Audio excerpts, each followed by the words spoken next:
Jika ada pasangan zalim, bukan berarti Anda harus membalas dengan kezaliman. Sudah dilepas kalau dari kezaliman sudah cukup. Tanpa harus menjadi dendam. Kemudian lanjutannya apa? Ini berat. Wahai ibu yang merasa terzalimi oleh suaminya, asetmu adalah anakmu tuh. Jangan kau jadikan anakmu musuhi ayahnya. Kalau engkau telah berhasil mendidik anakmu ke depan untuk menjadi anak-anak yang baik pada bapaknya, hebat Anda. Berarti Anda telah mencetak di surga. Tapi jadi masalah, ada seorang ibu, Masya Allah, karena marahnya yang dalam, anaknya dijadikan setan juga. Sebab kalau anaknya terus diajak musuhi ayahnya, tidak mungkin bisa berbakti, dan durhaka kepada orang tua adalah neraka. Kemudian sisi lain, kalau memang ada seorang istri, atau suami deh didolimi sama istri yang nggak perlu mencaci maki pasangannya di depan anaknya. Jangan jatuhkan dia di depan anak. Ajari anak, tolong sayang, biarpun abinya sudah pisah dengan umikmu, umikmu tetap umikmu ya. Nggak usah ceritakan kejelekannya.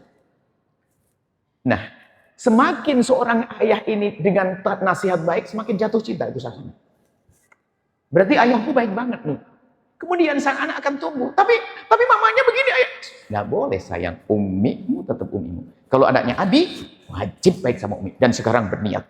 Suatu ketika, kalau mamanya sudah tua, kamu yang merawat. Siap? Iya ayah. Pokoknya mamimu, kalau suatu ketika tua, kamu yang merawat. Diajari seperti itu, Anda ayah yang sukses. Ajari anak Anda untuk tetap mendoakan ayahnya. Sejahat apapun, sejelek apapun, permasalahannya bukan di dianya saja. Agar anak kita hatinya baik. Kalau sudah anak kita ditanamkan benci, siapa yang dibenci? Ayahnya. Berarti telah mengotori hatinya.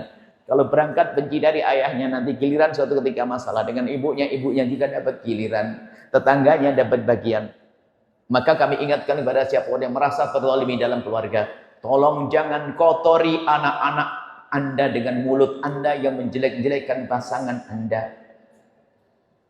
Bahkan Anda kalau menjadikan anak Anda bermusuhan dengan ayahnya, Anda sukses menghantarkan ke neraka.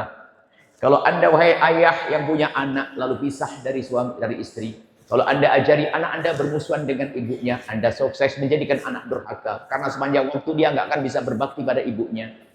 Maka dia tidak, surganya telah dibuang.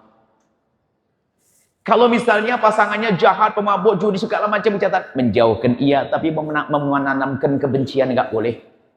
Insya Allah setelah hari ini, anak diantarkan untuk bisa bagaimana baik dengan ayahnya. Bertemu nggak?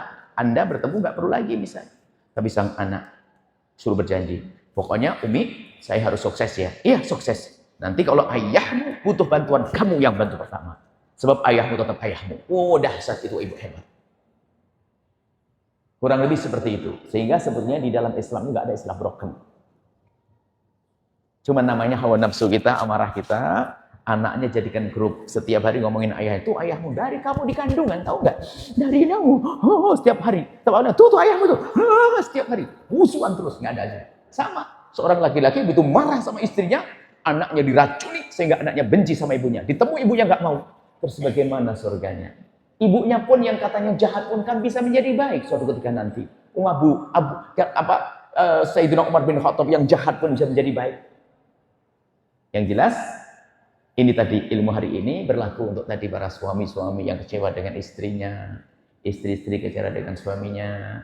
Ya, insya Allah ibu yang solehah, anaknya baik-baik, ajari anaknya untuk baik dengan ayahnya, tidak usah dilarang-larang. Jangan ketemu, awas kalau ketemu umi nggak rindu. Ada di serem belum apa-apa sudah ngutuk-ngutuk begini. Ini bagaimana? Kan serem kan? Terima kasih. Insya Allah sampai ketemu lagi. Tadi permintaannya betul ibu, saya pengen sering ke sini. Makanya kami juga ada program ibu. Kita ada pondok pesantren Al-Bahjah itu ada di mana-mana. Jawa Timur, Jawa Barat, Jawa Tengah sampai Sumatera. Ada juga di Malaysia. Dan kami rindu kita dengan Abah Jadik dan yang lainnya, teman-teman pejuang. Kita ingin buat pondok di daerah Buton. Tidak tahu jatuhnya di Buton di mana. Ada deh. Rupanya Buya juga punya anak murid ada di sini. Ada anak santri Buya masih ada di sana. Anak ibunya ada. Ibunya itu ada. Anaknya. Apa itu? Tanya. Anaknya. Oh tanya. Boleh enggak? Banyak tanya, jamnya masih ada enggak? Buya enggak tahu waktu di sini. Hah? Waktu sudah habis. Doain saja Ibu biar Buya cepat ada pondok di sini. Nanti sering ketemu. Kemudian kami ajak semua, mungkin ada yang punya tanah, yang punya rezeki. Pondok kita bebaskan dari bantuan pemerintah. Jadi yang dari pejabat pemerintah nggak usah bingung nyarikan dana pemerintah. Pondok kita gedung megah-megah adalah pondok umat. Koceknya hamba Allah. Santri kita tidak makan MBG, santri kita tidak ngambil dana bos, nggak perlu dana pemerintah. Tadi yang dari pemerintah nggak usah bingung mengucurkan dana pemerintah. Tapi koneksi Anda, orang kaya, ayo berjuang di sini. Orang punya duit, berjuang di sini. Cuman ada rambu-rambu, wahai bapak yang dimuliakan oleh Allah, ibu-ibu, siapapun yang sudah punya ikatan dengan guru di tempat ini, jangan memutus urusan hubunganmu dengan gurumu hanya karena ingin bergabung dengan Buya. Sebab itu pengkhianat. Justru Anda semakin erat dengan guru Anda, lalu dekatkan saya dengan guru Anda, indah berjuang di sini nanti. Kalau Anda tiba-tiba lari ke kami, wah Anda bikin penyakit nanti. Dengan guru semakin kuat.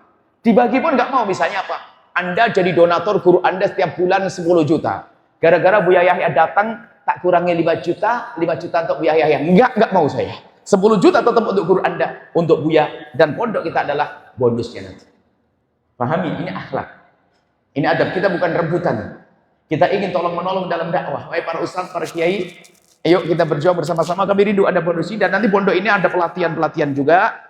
Ustadz-ustadz bagaimana berkembang, majelis-majelis dan sebagainya.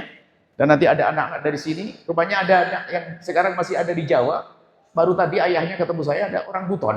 Nah, ini ada bapaknya. Rupanya ada anaknya menghafal Quran, tinggal sedikit lagi. Orang Buton sudah ada di sana rupanya. Dan rupanya Makassar juga banyak. Bro juga banyak. Insya Allah setelah itu, kita sering ke sini, Bu, kita sering ketemu, kita sempurnakan. Baru membersihkan hati dari dendam saja. Belum lagi nanti yang lainnya. Kita harus menjadi orang yang enak, hidup kita tentram, damai, sudah merasa kayak di surga biarpun belum masuk surga. Bismillahirrahmanirrahim. Alhamdulillahirrahmanirrahim. Allahumma salli ala habibina sayyidina Muhammad. Allahumma ya Allah ya Rahman ya Rahim. Pandang kami dengan kasih sayang dan cinta darimu ya Allah. Ya Allah, wahai yang maha kasih, jadikan kami hamba-hamba yang saling mencintai karenamu ya Allah. Seperti engkau pertemukan jasad kami, pertemukan hati kami dalam cinta karenamu ya Allah. Jauhkan kami dari kebencian, jauhkan kami dari sifat dengki dan dendam di hati. Maka kami mohon ya Allah jauhkan kami dari mendendam, maka kami mohon ya Allah, jika ada orang menyakiti kami, zalim pada kami, aniaya kepada kami, menfitnah kami, menggunjing kami, prasangka buruk kepada kami mohon ampuni mereka, jangan hukum mereka, berikan segala kebaikan ya Allah, ya Allah, ya Allah, dan hentikan dari kezalimannya. Setelah Anda menyaksikan video ini, jangan lupa berselawat kepada baginda Nabi Muhammad sallallahu alaihi wa alihi wasallam.